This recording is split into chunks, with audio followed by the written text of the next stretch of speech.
ನಮಸ್ಕಾರ ವೀಕ್ಷಕರೇ, ನಾನಿವತ್ತು ಮಾಡ್ತಾ ಇದ್ದೇನೆ ಸಕ್ಕರೆ ಹಾಗೂ ಬೆಲ್ಲ ಇಲ್ಲದೆ ರವೆ ಲಡ್ಡು. ಇದಕ್ಕೆ 250 ಗ್ರಾಮ್ನಷ್ಟು ರವೆ ತೆಗೆದುಕೊಂಡಿದ್ದೇನೆ.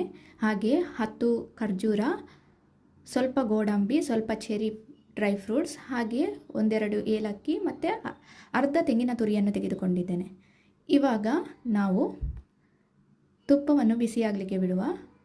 ಹಾಗೆ ಆ ತುಪ್ಪಕ್ಕೆ ಡ್ರೈ ಫ್ರೂಟ್ಸನ್ನು ಹಾಕಿ ನಟ್ಸನ್ನು ಹಾಕಿ ಅದನ್ನು ಸ್ವಲ್ಪ ಫ್ರೈ ಮಾಡಿಕೊಳ್ಬೇಕು. ಇದನ್ನು ನಾನು ಬೆಲ್ಲ ಮತ್ತು ಸಕ್ಕರೆ ಎರಡೂ ಇಲ್ಲದೆ ಮಾಡ್ತಾ ಇದ್ದೇನೆ. ಇದು ಮಕ್ಕಳಿಗಂತೂ ತುಂಬಾ ಒಳ್ಳೆಯದು, ಎಲ್ಲರಿಗೂ ಒಳ್ಳೆಯದು. ಇಲ್ಲಿ ಖರ್ಜೂರವನ್ನು ನಾನು ಬಳಸ್ತಾ ಇದ್ದೇನೆ. ಇದನ್ನು ಚೆನ್ನಾಗಿ ಫ್ರೈ ಮಾಡಿಕೊಂಡು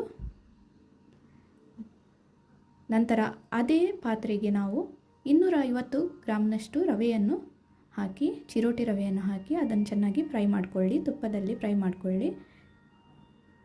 ಸ್ವೀಟ್ ಯಾವಾಗಲೂ ತುಪ್ಪದಲ್ಲಿ ಮಾಡಿಕೊಂಡ್ರೆ ತುಂಬ ಘಮ ಇರುತ್ತೆ.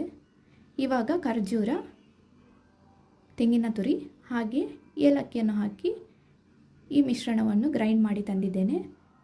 ಎಲ್ಲಿಯೂ ಸ್ವಲ್ಪನೂ ನೀರು ಇರಬಾರ್ದು. ನೀವು ಮಿಕ್ಸಿಯಲ್ಲಿ ಮಾಡೋದಾದರೆ ಮಿಕ್ಸಿಗೂ ನೀರು ಇರಬಾರ್ದು, ಅದು ಡ್ರೈ ಇರಬೇಕು. ಆವಾಗ ನಾವು ಹೆಚ್ಚು ಸಮಯದ ತನಕ ಇದನ್ನು ಉಪಯೋಗಿಸ್ಬೋದು. ಇವಾಗ ಇದನ್ನು ಚೆನ್ನಾಗಿ ಕೈಯಲ್ಲಿ ಮಿಕ್ಸ್ ಮಾಡಿ ಇದಕ್ಕೆ ಡ್ರೈ ಫ್ರೂಟ್ಸ್ ಹಾಕಿ, ನಿಮಗೆ ಬೇರೆ ನಟ್ಸ್ ಮತ್ತು ಡ್ರೈ ಫ್ರೂಟ್ಸ್ ಬೇಕಾದರೆ ನೀವು ಆ್ಯಡ್ ಮಾಡ್ಕೊಳ್ಬೋದು. ಇದನ್ನು ಇವಾಗ ಮಿಕ್ಸ್ ಮಾಡ್ಕೊಳ್ತೇನೆ.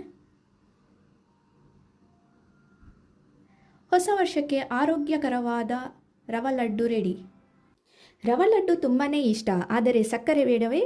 ಈ ರೆಸಿಪಿ ಟ್ರೈ ಮಾಡಿ ಕಮೆಂಟ್ ಬಾಕ್ಸಲ್ಲಿ ಹೇಗಾಗಿದೆ ಅನ್ನೋದನ್ನು ತಿಳಿಸಿ.